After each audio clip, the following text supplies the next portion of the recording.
Evening. I don't know who it was that said there's nothing there's nothing more certain than death and taxes, but it's certainly true. And taxes, unfortunately, are a biblical subject. They are with us and will always be with us and have been with us since the formation of man, since the earliest history of man in the Bible. Abraham paid taxes. He paid taxes to Melchizedek. Joseph established an elaborate tax plan in the nation of Egypt, which made the government very, very wealthy and made Pharaoh very personally very wealthy. And so taxes have been with us since the beginning of Bible history. And so it's a Bible subject, and it's something that we ought to know about. The New Testament talks about taxes. Jesus himself talked about taxes on at least two occasions in Matthew chapter 17 and chapter 22. We're going to look at chapter 22 in just a moment. So render unto Caesar. We have an obligation to Caesar, and we need to understand what that obligation is. You remember that one of the first tax revolts was in 1 Kings chapter 12 when Rehoboam became king and the people came to him saying, "Give us a break. We need a tax reduction program." He said, instead, "I'm going to double your taxes and increase all of the other measures and fines that I can think of." And the people revolted, and Israel divided into two nations. In Matthew chapter 22, Jesus was approached by the Pharisees, and they asked him, "What do you think? Is it lawful to give a poll tax to Caesar or not?" Jesus perceived their malice and said, "Why are you testing me, hypocrites? Show me the coin used for the poll tax." They brought him a denarius, and he said to them, "Whose likeness and inscription is this?" They said to him, "Caesar's." Then he said to them, "Then render to Caesar the things that are Caesar's, and to God the things that are God's." And hearing this, they were amazed, and leaving him, they went away. So there's a couple of lessons, a lot of lessons, other lessons maybe, but there's two primary lessons we can take from this encounter, and that is this. Number one, there are some things that have been given to Caesar, to the government. There are some things that are the government's responsibility, and there are some things that are not. Some things have been given to God, and some things have been given to government. And when government is doing its God-given work, then taxes are owed. Now, I promised the elders that I would not get political, but if you can divine that statement, you'll know where I stand on things like the Revolutionary War. There are some people that take both sides of whether or not Christians could have participated in that conflict.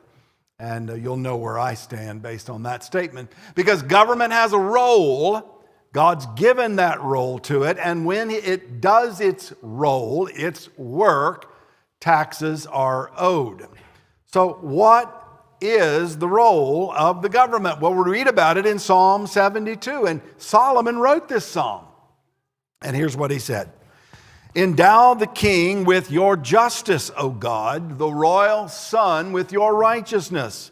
May he judge your people in righteousness, your afflicted ones with justice. May the mountains bring prosperity to the people, the hills, the fruit of righteousness. May he defend the afflicted among the people and save the children of the needy. May he crush the oppressor. May he endure as long as the sun, as long as the moon, through all generations. In his days may the righteous flourish and prosperity abound, till the moon is no more. May he rule from sea to sea and from the river to the ends of the earth. May the desert tribes bow before him and his enemies lick the dust. May the kings of Tarshish and of distant shores bring tribute to him. May all kings bow down to him, and all nations serve him. For he will deliver the needy who cry out, the afflicted who have no one to help. He will take pity on the weak and the needy and save the needy from death. He will rescue them from oppression and violence, for precious is their blood in his sight. Long may he live. May gold from Sheba be given him. May people ever pray for him and bless him all day long. May grain abound throughout the land, and the tops of the hills may it sway. May the crops flourish like Lebanon and thrive like the grass of the field. May his name endure forever. May it continue as long as the sun. Then all nations will be blessed. All nations will be blessed through him, and they will call him blessed. Now that is the expanded version of Romans 13. Romans 13 is one or two little verses. Psalm 78 says basically the same thing, but in much greater detail. What is it saying? Psalm 72 is saying, here is what the king is responsible for. He's responsible for judging righteously. Righteous judgment should exist. The laws in his land should apply equally to the rich and to the poor. He needs to defend the afflicted. The assumption there is the innocent afflicted. He needs to defend those who are innocent and punish those who oppress. In other words, the system of justice in his country should be that the righteous get defended and the oppressors get punished. Create an environment where the nation will prosper. He talks about the grain and the gold and the wealth of the nation. And indeed, during the time of Solomon, the nation of Israel was never more wealthy at any other time. He needs to create respect among other nations. They need to respect the king. They need to respect that nation. And they need to pay homage to him. And then he needs to save the needy from death. He's a pro-life king, absolutely. He saves the needy from death. But in this psalm, it is understood, even though this psalm details what the king must do, it is understood that there are some things that citizens must do. There are other things that we are responsible for. Okay? We are responsible to do our part to support the church. To support the church. Now, in the Old Testament times, the church and the government were the same thing, but they're not the same thing now, are they? Now they're different. And so just as people's taxes, their tithes, by the way, tithes were taxes in the Old Testament. How do I know that? Because they weren't voluntary. Anything voluntary was not a tax. It was a gift. But tithes were not voluntary. They were expected, and they were ordained. They were in law. And so they were not voluntary, and they were not gifts. They were taxes. So tithes were taxes, and they supported the government as well as the church, the temple in the Old Testament. We have to do our part to support the church today. We do it through free will offerings, not taxes. Christians must also provide for their own homes, though, and their family members. You know, the Bible teaches us today in the New Testament that if a Christian will not provide for his own and for those of his household, what? He has denied the faith, and he is worse than an unbeliever. In fact, in 1 Timothy chapter 5, the Apostle Paul tells Timothy that the church should not be charged in some situations where there are needy widows. Why? What are those situations where they should not be charged? Well, one of those situations is where there are family members who are able to care for their needy relative. In those cases, the church should not be charged, but the family should be charged. Christians need to provide for their own retirement and other emergency needs. So because Christians have their own responsibilities, as well as supporting the righteous government that exists, taxes then should be as low as they possibly can be. And it is the duty of every Christian to not pay any tax higher than what is legally required. Now, not only is this understood in the Bible, this is understood in our own law. It's clearly understood. Despite what you hear in the media, despite what you hear from some people who are in the government, the law of our land is that no one is required to pay more than they are legally required to pay. Judge Learned Hand was one of the most respected jurists, judges in the 20th century. He died in the 1960s, and so his jurisprudence extended from the late 19th century to about the two-thirds of the 20th century. He was on the appellate court in D.C. Circuit, would have been on the Supreme Court if not for some political shenanigans. You can read about it on Google. But here is what Judge Learned Hand said in probably the most famous case in which he presided, at least for me, because I'm a tax accountant. Anyone may arrange his affairs so that his taxes shall be as low as possible. He is not bound to choose that pattern which best pays the treasury. There is not even a patriotic duty to increase one's taxes. Over and over again, the courts have said that there is nothing sinister in so arranging affairs as to keep taxes as low as possible. Everyone does it, rich and poor alike, and all do right.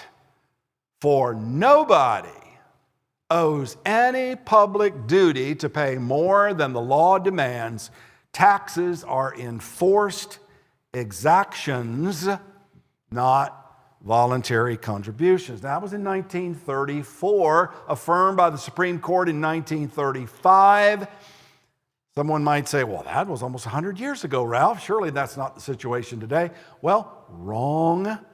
In 2011, the tax court cited that very case in affirming a decision in 2011 with Mark and Lucy Kerman versus the commissioner, which is the IRS commissioner, when they said the legal right of a taxpayer to decrease the amount of what otherwise would be his taxes or altogether avoid them by means which the law permits cannot be doubted.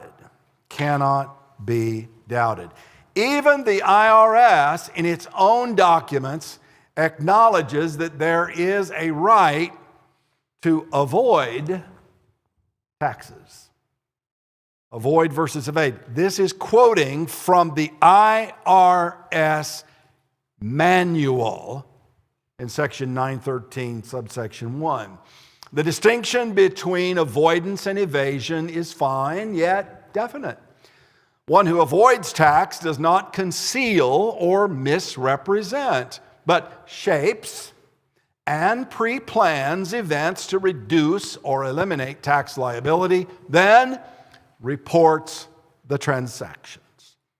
Evasion, on the other hand, involves deceit, subterfuge, camouflage, concealment, some attempt to color or obscure events or make things seem other than they are. So we're allowed to avoid taxes. We're not allowed to evade taxes. That's important that we understand this. You know, Christians in my time have kind of put this off. We don't think it's all that important. Money is, mammon, all that evil, rotten stuff. We don't need to worry about that. Well, I think we do need to worry about it.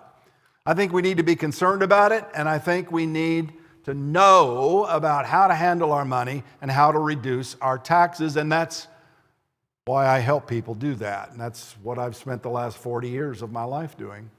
Because Jesus said this in Luke chapter 16 and verse 11. If you have not been faithful in the use of unrighteous wealth, that's this world's wealth, who will entrust the true riches to you? If you're not serious about your money, if you're not serious about conserving your wealth, if you're not serious about reducing unnecessary taxes and increasing the possession, the control that you have over this world's goods, then who will give you the true riches? You see, this is a test of stewardship, isn't it? This is a test of stewardship to see whether or not you're able to handle the real wealth. We must be wise in the use of this world's goods. I'm going to finish in just here in a moment. And then after we're done with everything else, I'm going to come back up and we're going to talk about some specific things after we've said our closing prayer. But I want to end with this. The vast majority of my clients, and I think most people, understand the need to be honest and legal in the compensation they report. But at the same time, they would unanimously say that they do not wish to pay $1 more than what is legally required.